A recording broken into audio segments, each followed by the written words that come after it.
The launch of the Samsung Galaxy A80 marked a number of firsts for the Korean tech giant.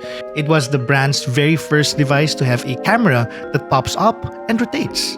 It's also the first in the A series to support the new infinity display, which comes as close as possible to the true full-screen design. The Galaxy A80 sports a sleek and premium-looking design. Unlike most of the other A-series smartphones, this one uses a less fancy gloss finish on its back panel, which also houses the rotating triple camera module and the usual branding. Samsung introduces its new infinity display on this phone, which basically gets rid of the notch, allowing you to take advantage of the entire 6.7-inch Super AMOLED screen that exudes punchy colors and a good level of brightness. There's still an ample amount of bezel there, but not enough to distract you when using it. The volume rocker and power button are located on the right side, while the USB port is housed at the bottom. Quite rare for a mid-range phone, Samsung has decided to remove the headphone jack as well as the option for expandable storage, which can be a big letdown to some people. My guess is that it's to give way for the motorized mechanism. Moving on to the internals, you get the Snapdragon 730 under the hood, along with 8GB of RAM and 128GB of storage. In our benchmarks, the performance of this chip comes very close to Kirin 970. In fact, it even surpasses Snapdragon 835 on the Note 8, which means you're getting flagship performance on a mid-range device. Speaking of performance, we tried playing PUBG here as well on the A80 and were quite impressed by how smooth and fluid the game ran. And take note, this is in HDR+ ultra frame rate setting with anti-aliasing on. Here comes the big deal about this phone. Its motorized rotating cameras allow it to pop up and rotate with single tap of a software switch. And did you know that it only takes over a second for the entire mechanism to do its thing? Pretty impressive.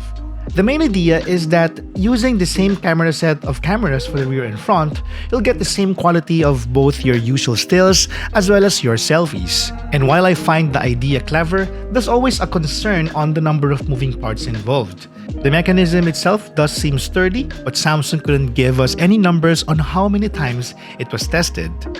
Oddly enough, there's also no option for face unlock anywhere, which according to one of our colleagues, might be to avoid putting too much stress on the motors which handle the movement.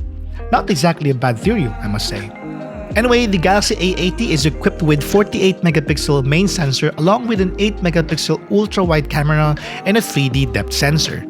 Day shots are quite detailed and sharp, and color reproduction was also on point. It's also slightly better at managing the graininess of the darker areas in photos. Samsung's Scene Optimizer also works well on this phone, especially in enhancing colors. Using live focus, you can also apply a beautiful looking depth of field effect that's very accurate in terms of detecting the edges. We also tried the new Super Steady Video feature, which supposedly minimizes shake in your recordings. And looking closely, the video with the mode on was indeed less shaky compared to when it's off. My only question would be, why did they choose to make videos less shaky as an option? I could only imagine a few scenarios where you'd like a shaky video. The phone runs on the new UI, which, while fluid and smooth, could use some work on ease of use. This is the same issue that we've got with the Galaxy A70, which also sports the new One UI. The Samsung Galaxy A80 is shaping up to be an impressive mid-range phone. Its performance is so much better than what we expected, and the new rotating camera is an engineering marvel. It's not perfect, of course. The robustness of the entire mechanism can be an issue, its lack of headphone jack, and the user's inability to increase its storage. Lastly, we're kind of worried as to the price tag that they'll put on this device, as new technology usually doesn't come very cheap.